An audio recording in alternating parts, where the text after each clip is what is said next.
elimination. The final from Cleveland, Pistons 115, Cavs 94. Cade Cunningham 42 points with a ton of help from his bench. Now let's hear from the experts. CBS Sports NBA analyst Noah Bono and John Gonzalez. Noah, I'll start with you. Only a 3-point lead at the half for the Pistons.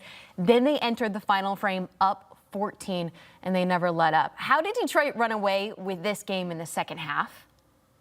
Well, hello, Jalen Duren. Welcome to the party. It was nice for him to finally show up. I think he provided such a spark in the first half.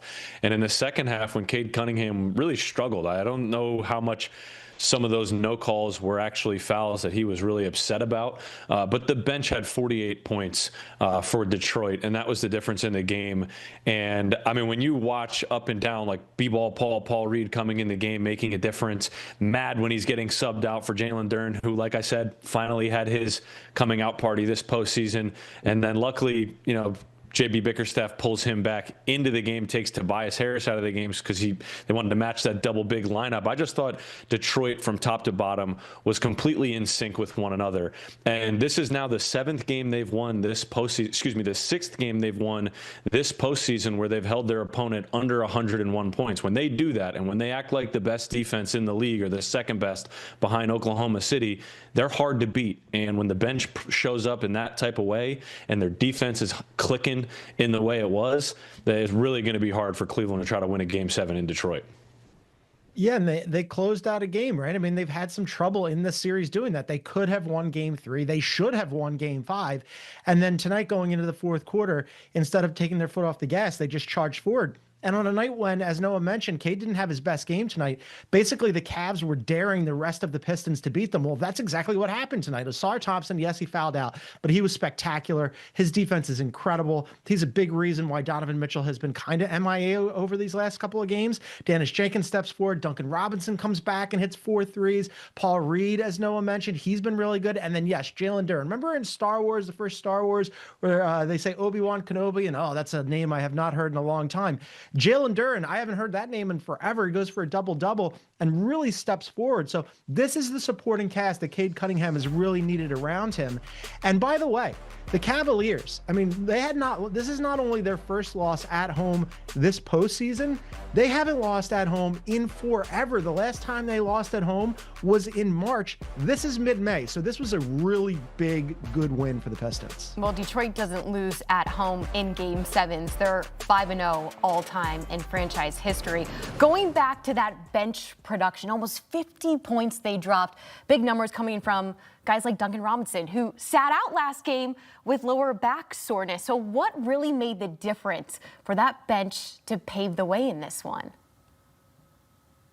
Yeah, I think overall, like when they are in sync with Cade Cunningham, who really had it clicking in the first half. I keep saying the word clicking because everybody on Detroit was just so in sync. And your back's against the wall like this. They were 3-0 in the elimination games, going down 3-1 to Orlando. And now coming into this one, they understood that role players really do win you games, especially when they have been so reliant on Cade Cunningham. And I thought Cade Cunningham was due for another big-time game. He's averaging 36 points per game in elimination games this postseason. I thought after the first half he was in store for another one. But really what changed the course of the game was their defense. And honestly, there was a couple moments in the first half, in the second quarter, where Detroit was kind of selling themselves short, turning the ball over, unforced errors. Cade Cunningham had 5 first-half turnovers where I thought Detroit actually could have gone up 15, 16, 17 points late in that second quarter, but they ended up letting Cleveland pull it all the way back to 3. But I must say, because I don't know if we'll get to it, Donovan Mitchell was an absolute no-show.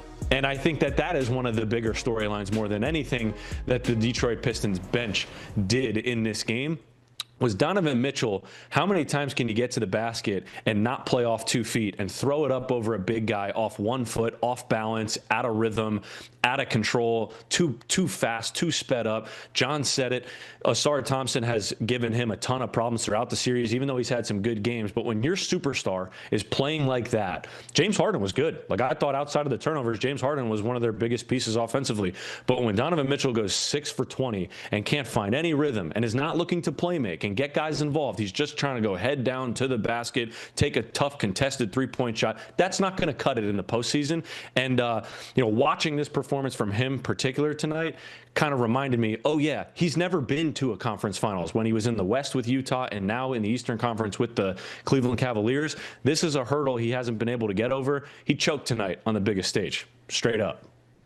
Yeah, part of it is that he just did not play well, right? And that's on him. But I do come back to Asar Thompson just being lockdown defender, and they're throwing Asar Thompson at Donovan Mitchell, and he used all 6 of his fouls, and Donovan Mitchell just got no easy shots tonight. So if the Cavs want to get past the Pistons in Game 7, he's going to have to be better for sure. But to your original point, Danny, about the bench, I mean, they were just phenomenal tonight. Duncan Robinson coming back, hitting those 4 threes. They need some shooting, right? On this team, shooting is not their forte. He opens up and unlocks a lot of things for the Pistons and spaces the floor. Paul Reed, coming into tonight, we were talking about in the pregame about, do they just go with Paul Reed and take Jalen Duren off the bench or even limit Jalen Duren's minutes? So Paul Reed was still that high energy guy who gave them so much at both ends of the floor. And then Jalen Duren, again, really finally stepping forward for that supporting cast and making something out of this series when he had been completely absent for basically all of the playoffs. This was easily his best game of the series, and we'll see whether or not he can reproduce that in Game 7. But they definitely need him, not just in Game 7, but if they should win that going up against the Knicks. It can't just be the Cade Cunningham show every single night. And tonight, to the credit of the Pistons, it wasn't, right? The bench was phenomenal. They did what they do, which is get into the paint. They dominated the points in the paint, and then they played through their defense. That was another really big thing. Noah mentioned James Harden having a pretty good night. It's a little bit of a mixed bag, though, because he had those 8 turnovers, and it wasn't just him. This has been a problem with the Cavs when they lose games. The turnovers are high, and the Pistons love to turn you over and create offense out of that defense. Tonight, they created 19 turnovers, turned that into 25 points. Huge reason why the Pistons had forced Game 7. Cavs get one more shot to keep themselves in this thing and play for the Eastern Finals. What is the number one thing when it's all said and done that James Harden, Donovan Mitchell have to hone in on when they get to the Motor City come Sunday? Your best players got to play their best. I mean, that's what these games come down to, no matter what. And Donovan Mitchell, he's been great in moments in this series. Game 4, when he had the 39-point second half and 43 for the game, he was phenomenal. But when you get into a Game 7, this is when you start counting who has the best players in this series. And Cade Cunningham is the best player in the series. But down the line, you can go. The next 4 best guys in this series are on the Cleveland Cavaliers. When you talk about Mitchell, Harden, Mobley, and even Jarrett Allen, I don't think that unless Jalen Duren goes back to regular season all-star Jalen Duren, the Cavs have 4 of the 5 best players in this series. They are the deeper team, but Detroit is more physical. They're going to be at home. They've been in a Game 7 already this postseason. Obviously, the Cavs were too. They hosted, but Cleveland being on the road and being in choppy waters where you don't know what you're going to get from James Harden in Game 7 in the postseason. You got no clue what's going to happen there. And then same thing with Donovan Mitchell. It's all you got, season on the line.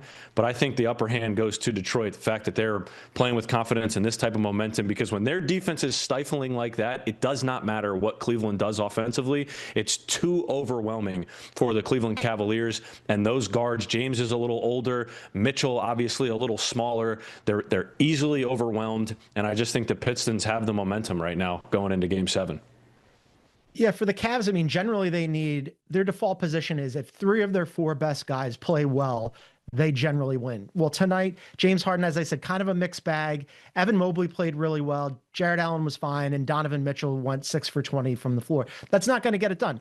Those guys really have to step forward. And I've mentioned multiple times as we've been talking about Asar Thompson playing lockdown defense on Donovan Mitchell. That's a credit to Asar Thompson. But Donovan Mitchell is an all-NBA player. You're going to face really great defenders in the NBA all night, every night, basically, because they're going to be keying on Donovan Mitchell. He's got to figure out a way to crack Asar Thompson, because if you don't, then you're probably going home. And they're going to be on the road on this one. And yes, they did win Game 5 in Detroit, but they played 2 playoff series. This is their second series so far. And it took them until Game 5 of this series to finally win a game on the road. So I'm a little dubious about whether or not they can get it done. Their points per game on the road are paltry compared to what they've been able to produce at home tonight, notwithstanding. So that's definitely up against them. And then you've got the Pistons, who have faced elimination multiple times in these playoffs, right? Tonight was their 4th win when facing elimination. Game 7 would be their 5th chance to get a victory facing elimination. By the way, if they pull that off, that would be the second